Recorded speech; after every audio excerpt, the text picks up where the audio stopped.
The morning had never felt so important to Ethan Carter. For the first time in years, the single dad had a chance to rebuild his life, a final interview for a senior engineering position that could end his late-night shifts and help him finally give his 8-year-old daughter, Lily, the life she deserved. He straightened his worn-out tie in the bathroom mirror, whispering, "Just hold on, kiddo. After today, everything's going to change." But fate had other plans. As he was about to leave, the ground trembled violently beneath him. The sound of collapsing concrete roared through the city like thunder.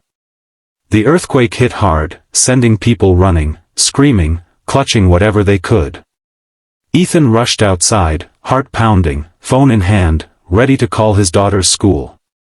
But before he could, he heard a faint cry for help. From a few yards away, a small cafe had crumbled, trapping someone beneath the debris. Dust filled the air, and people were fleeing in panic. "Please. Somebody help me," a woman's voice cried out. Ethan froze. He looked at his watch, 9:20 a.m. He had just enough time to make it if he left now. His interview was across town. He hesitated, torn between his future and a stranger's life. Then he remembered Lily's words from the night before. "Daddy, you always say heroes don't wear capes. They just care enough to stop." That was all it took. Ethan sprinted toward the wreckage, using his bare hands to pull away heavy chunks of concrete and twisted metal. His fingers bled. Dust burned his eyes. He shouted, "Hang on. I've got you." Minutes felt like hours as the ground trembled again.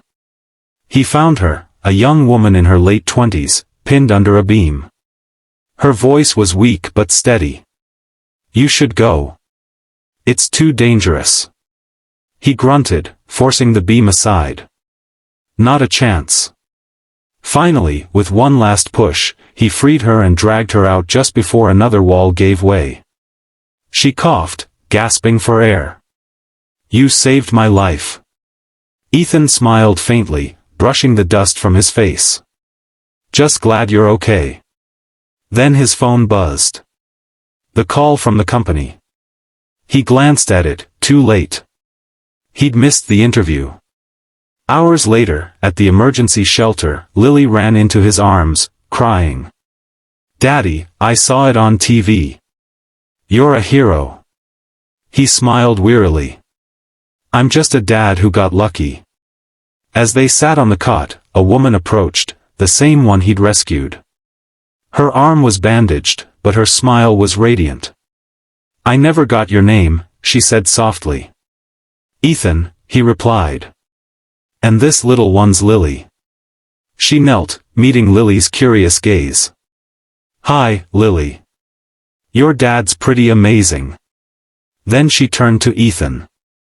"You didn't come to your interview, did you?" He chuckled. "No. I think I blew my shot."